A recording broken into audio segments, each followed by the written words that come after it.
Dans la guerre du métaverse, on a deux grandes entreprises qui se démarquent, Meta et Microsoft. Il y a aussi Apple qui arrive, mais eux ce sont des palpitants, on va pas les gérer.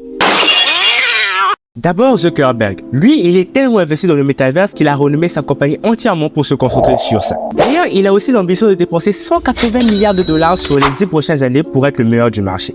Et Microsoft, eux, ils ont Xbox et le marché du jeu vidéo entre les mains, en quelque sorte. Bref, avant d'aller plus loin, pour les demeurés qui ne savent pas c'est quoi le métaverse, Wikipédia nous dit quoi sur la définition du métaverse. C'est un monde virtuel. C'est un peu pauvre pour une encyclopédie du genre. Meta, eux, ont une définition bien meilleure. Le métaverse est un ensemble d'espaces numériques dédiés aux interactions sociales, à l'apprentissage, aux jeux vidéo et bien plus encore. En gros, c'est un internet en 3D accessible via casque de réalité virtuelle ou réalité augmentée.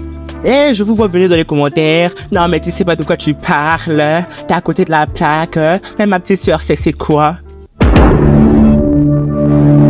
gueule! Depuis l'acquisition d'Oculus VR par Facebook en mars 2014, plus de 1,5 milliard de dollars ont été dépensés en jeux et applications dans le MetaQuest Store.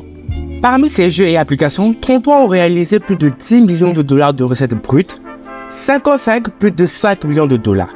Et plus de 400 applications présentes sur le Quest Store génèrent des millions de dollars de revenus. Le MetaQuest 2 a prouvé que la réalité virtuelle est un moyen amusant et immersif de jouer, de bouger et de se divertir.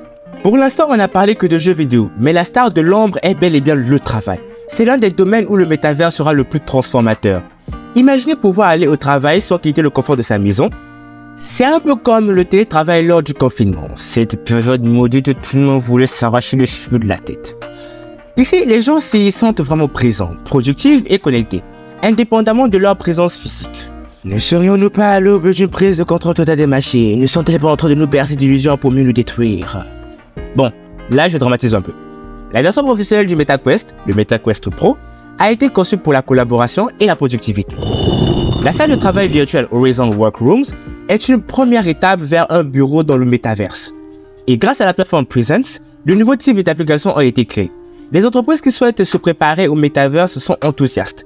On peut constater de très fortes potentialités dans la formation, l'accueil, la collaboration et le design. Nous sommes convaincus que le métaverse est l'avenir de l'informatique, déclare Anand Das, directeur Metaverse Content du groupe Meta qui croit plus que jamais au métaverse. Dites les anciens, il y en a qui se souviennent de Second Life, le jeu le plus hypé de 2003.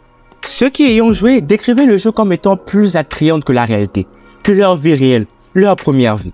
Les utilisateurs moyens déclaraient passer environ 5 heures par jour avec un centre d'environ 2,8 heures. Pourtant, certains d'entre eux passaient plus de 16 heures par jour dans cet environnement virtuel, n'utilisant leur vie que pour dormir. Tout comme Second Life, le métaverse devient si populaire que certaines personnes décident même d'y rester connectées en permanence, en passant leur vie réelle dans les unités de stockage, entourées seulement de l'équipement technique nécessaire pour entrer dans le monde virtuel. Neil Stephenson, auteur d'un livre qui parlait déjà du métaverse en 1992, nommé Le Samouraï virtuel, décrit fictivement ce que Second Life a partiellement transformé en réalité il y a près de 20 ans. Et ce que Mark Zuckerberg, PDG de Meta, semble avoir en tête pour son métaverse annoncé, qui semble devenir une vision plus avancée de Second Life, appliquant les dernières technologies en matière de réalité virtuelle et augmentée. Aujourd'hui, même les expressions faciales du porteur d'un casque équipé d'un lecteur biométrique pourraient être reproduites sur le visage virtuel de l'avatar dans le métaverse. Ainsi pour Mark Zuckerberg, le métaverse révolutionnera l'idée même d'Internet. En plus, le moment avait été bien choisi. Au cours du Covid-19, l'état d'esprit de la société à l'égard des environnements numériques a considérablement changé, ayant connu des heures de réunions virtuelles sur Zoom, Google Meet ou Microsoft Teams. En parlant de Microsoft, il est temps de montrer que Meta est strictement supérieur à Microsoft. Mais avant ça, j'ai un petit challenge pour vous. Comptez le nombre de fois où j'ai dit le mot Meta dans mes phrases, parce que là, je l'ai déjà dit un sacré paquet de fois. Dites-moi tout ça dans les commentaires. Mars 2021, Satya Nadella, CEO de Microsoft, et Alex Kipman, expert technique, annoncent Mesh, une plateforme qui alimente les expériences immersives partagées. Elle offre aux travailleurs distants et hybrides un moyen plus naturel de se connecter avec un sentiment de coprésence. Mesh permet aux créateurs de créer des expériences personnalisées pour les employés qui rassemblent des gens pour l'intégration de nouvelles recrues, la formation, la constitution d'équipe, etc. Ça ne vous rappelle pas quelque chose?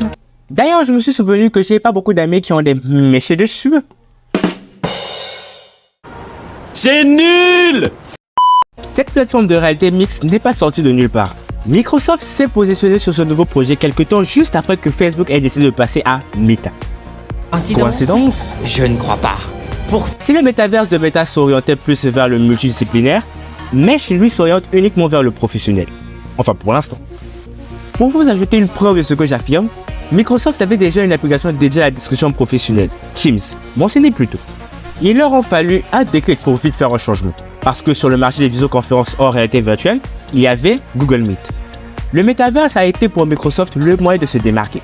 Avec Mesh, les industries et les outils de production bénéficient aussi de la force de frappe du métaverse. Les simulations de processus font d'ailleurs partie des points phares de ce que l'on peut appeler le métaverse industriel.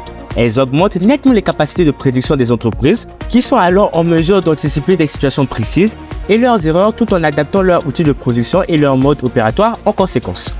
Une industrie du secteur automobile peut par exemple prévoir le comportement d'un véhicule autonome confronté à des mauvaises conditions météorologiques grâce aux simulations réalisées depuis le métaverse.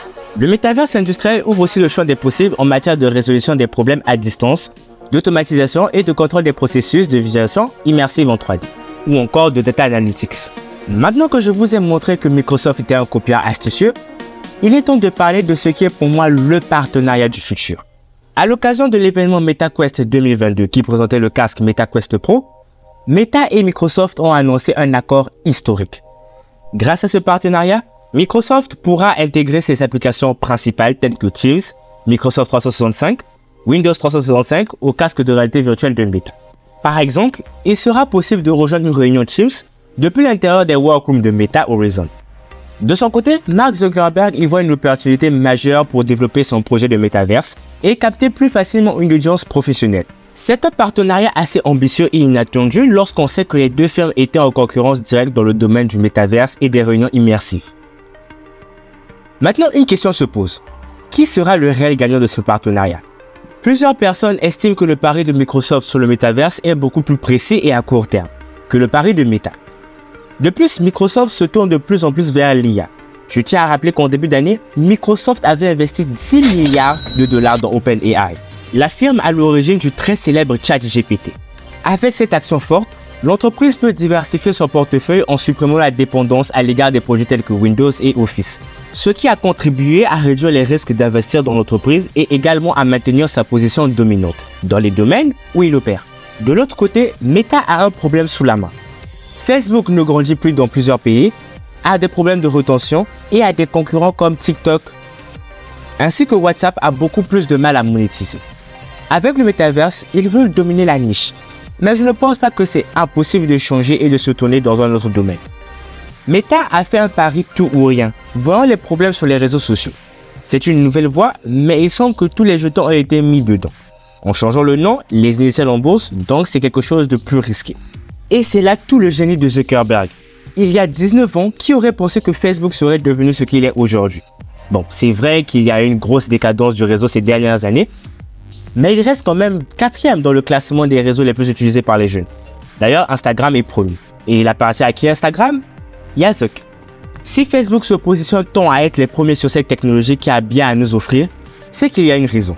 Si Microsoft décide de faire un partenariat avec Meta alors qu'ils étaient postés plus favoris dans cette quête du métaverse, c'est qu'il y a une raison. Le métaverse n'est pas pour aujourd'hui, mais laissez-moi vous dire que dans 10 ans, nous dirons encore que Zuckerberg est un génie comme il y a 20 ans. Félicitations, vous êtes entré dans le métaverse. Vous avez l'obligation de liker et vous abonner. Maintenant que vous en savez plus sur le métaverse, je suis sûr que vous vous demandez pourquoi Apple sortait un iPhone tous les ans. Non? Bah, je réfléchis à votre place. Cliquez sur la vidéo en bas à gauche pour le découvrir. Ou si vous êtes plutôt un Samsung Phil, je pense que vous ne saviez pas que Samsung avait une division dans l'armée. Je n'en dis pas plus, cliquez sur la vidéo en bas à droite. Sur ce que la technologie n'arrête jamais de devant toi, c'était Reborn. Bisous.